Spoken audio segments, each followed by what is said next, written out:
Hello दोस्तों, हम लोग जैसे कि पिछले क्लास में पढ़ चुके थे कि बड़ी आंत के बारे में पढ़ चुके थे और श्वसन तंत्र शुरू कर दिए थे। उसके बाद अभी देख लेते हैं श्वसन तंत्र में कैसे टूटता है। इसमें पढ़ चुके थे कि ग्लूकोज का कोशिका के दर में कैसे पायरुवेट में टूटता है, और फिर ऑक्सीजन की अनुपस्थिति में इथेनॉल प्लस CO2 प्लस ऊर्जा कैसे टूटता है, और फिर ऑक्सीजन के अभाव में लैक्टिक अम्ल प्लस ऊर्जा बनता है। और बोले थे, और तीसरा बोले थे कौन सी, ऑक्सीजन की उपस्थिति में मतलब जो रहेगा ऑक्सीजन उसमें कैसे बोले थे, CO2 प्लस मतलब CO2 मतलब ये सब तीनों मिलकर CO2 प्लस H2O को ग्लूकोज बोलते हैं। ग्लूकोज प्लस ऊर्जा, ऊर्जा इसमें बोले थे कितना रूप में टूटता है, 38 ATP टूटता है, 38 ATP के रूप में टूटता है। और बोले से जबकि ऑक्सीजन का अभाव रहेगा उसमें कितना में टूटेगा, 2 ATP के रूप में टूटेगा। सब समझ गए थे, पिछले क्लास में हम लोग समझ चुके थे। अब इसमें हमको समझना है कि जब कार्बोहाइड्रेट खाते हैं उससे ग्लूकोज मिलता है, जबकि प्रोटीन खाते हैं वो टूटता है अमीनो अम्ल में, वसा टूटता है फैटी एसिड में टूटता है, ये सब फैटी एसिड अमीनो अम्ल में टूटता है। तो वो सब फिर ग्लूकोज के रूप में कैसे टूटता है वो सब देख लेंगे। आप लोग अगर पिछले क्लास वाला वीडियो नहीं देखे हैं जो लिंक हम लोग डिस्क्रिप्शन में दे दिए हैं, आप लोग देख लीजिएगा। देख लेते हैं दोस्तों, हम लोग का कार्बोहाइड्रेट ग्लूकोज में टूटता है, प्रोटीन एमिनो अम्ल में टूटता है, वसा फैटी एसिड या ग्लिसरॉल में टूटता है। तो फिर उससे जो ग्लूकोज मिलता है कैसे मिलता है, जैसे हम लोग देख लिए कार्बोहाइड्रेट या ग्लूकोज में टूटता था, हम लोग पहले पढ़ चुके थे कि जो कार्बोहाइड्रेट का पाचन शुरू होता है वह मुंह से शुरू होता है, जो कि हम लोग पहले पढ़ चुके थे। जो कार्बोहाइड्रेट ग्लूकोज में टूटता है, और दूसरा प्रोटीन किस में टूटता है, एमिनो अम्ल में टूट जाता है, जो कि प्रोटीन पहले टूटता है पेप्टोन में, पेप्टोन से अमीनो अम्ल में टूटता है। और तीसरा वसा, वसा को फैटी एसिड में या ग्लिसरॉल में टूटता है। इसके बाद जो तीनों से जो बन रहा है ऑक्सीजन के उपस्थिति में बना, उससे फिर तीनों ग्लूकोज के रूप में ही बन जाता है। जैसे ग्लूकोज कार्बोहाइड्रेट का ग्लूकोज के रूप में पहले से है, उसके बाद जो अमीनो अम्ल हो गया फैटी एसिड हो गया, ये सब भी ग्लूकोज के रूप में टूट जाता है। उसके बाद जो इसमें कोशिका दर बताए थे, जैसे ना बताए थे यहाँ कोशिका, ये बड़ा कोशिका मान लो कोशिका होता को शरीर का सबसे छोटी अंग जो होता है कोशिका होता है। इसी को संरचनात्मक एवं क्रियात्मक इकाई कोशिका कहते हैं। बोलते हैं शरीर का संरचनात्मक एवं क्रियात्मक इकाई किसको बोलता है, कोशिका को बोलते हैं। कोशिका के बारे में हम लोग अगले क्लास से वो वीडियो बना देंगे जो कि उसमें बता देंगे डिटेल से कोशिका क्या है, उसमें कैसे खाना देख लेंगे हम लोग कि कोशिका में कैसे खाना जो हम लोग खाते हैं, प्रोटीन विटामिन खा लिए, ये सब जितना खाना खाते हैं कैसे टूटता है। तो वही कोशिका के बारे में हम लोग अगला क्लास में क्लास बता देंगे। इसमें सिर्फ देख लेते हैं कोशिका क्या होता है। कोशिका के बीचों बीच वो केंद्रक पाया जाता है, ये कौन सी है, केंद्रक हो गया। और दूसरा इस तरह का रहता है वो, जैसे कि इसको बोलता है माइटोकॉन्ड्रिया बोलता है, माइटोकॉन्ड्रिया होता है। इसका फिर क्या काम होता है, दूसरा है वो फिर देख लेते हैं जो बीचों बीच पाया जाता है, बीच में जो लिक्विड जैसा होता है, लिक्विड जैसा मतलब कि द्रव के जैसा, द्रव जैसे पानी दूध ये सब द्रव के अवस्था में रहता है, इसी के जैसा रहता है। इसको बोला जाता है कोशिका द्रव, कोशिका द्रव बोला जाता है, जो कि यहाँ लिखे थे कोशिका द्रव लिखे थे, पायरुवेट में टूटता है जो कोशिका द्रव में। यही जो होता है जो ऊर्जा जो कोशिका द्रव में यहीं में टूटता है, कोशिका द्रव में जो ग्लूकोज हम लोग जितना मिला, हम लोग का खाना से ग्लूकोज मिला वह कोशिका के द्रव में टूटा, उसके बाद किसमें देता, ऊर्जा दे देता है, ATP के रूप में मिल जाता है। जो ऊर्जा हम लोग को चाहिए, जो भी कुछ काम करते हैं उसके लिए ऊर्जा चाहिए, ऊर्जा किसमें टूटता है, ATP के रूप में टूटता है, समझ गए। जो कि ऑक्सीजन का उपस्थिति रहेगा तो उसमें 38 ATP ऊर्जा में टूटता है, और जब ऑक्सीजन का अभाव रहेगा उसमें 2 ATP ऊर्जा मिलता था।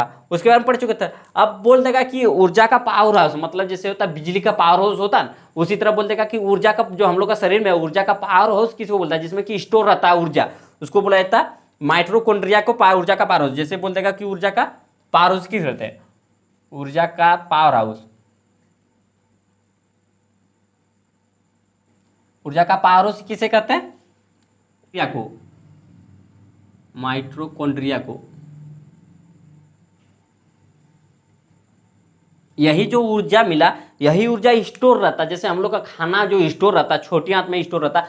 जैसे कि हम लोग 1-2 दिन उपवास करते हैं, उसमें सह के रहते हैं, उसमें कुछ खाना नहीं खाते हैं, उसके बाद तो हम लोग को एनर्जी मिलता है। उसी के रूप में अगर ऊर्जा नहीं मिलता, कहाँ वो स्टोर रहता है, माइटोकॉन्ड्रिया में रहता है। इसलिए इसको कौन सी बोला जाता है, बोल देगा कि ऊर्जा का पावर उसी के किसे कहते हैं, तो उसको बोलेंगे माइटोकॉन्ड्रिया को ऊर्जा का पावर हाउस कहते हैं, जो कि कोशिका में पाया जाता है। कोशिका में बहुत सारा, इसमें बहुत सारा अंग पाया जाता है, जैसे माइटोकॉन्ड्रिया हो गया, केंद्र हो गया, इसमें गोल्जी बॉडी पाया जाता है, गोल्जी काय पाया जाता है, उसके बाद साइटोप्लाज्मा पाया जाता है, बहुत सारा इसमें पाया जाता है, जो कि अगले क्लास में कोशिका के बारे में जब पढ़ाएंगे उस समय बता देंगे। इसमें सिर्फ याद रखो कि माइटोकॉन्ड्रिया जिसे ऊर्जा का पावर हाउस बोलते हैं, माइटोकॉन्ड्रिया को। उसके बाद आगे देख लेते हैं श्वसन के बारे में पढ़ लें।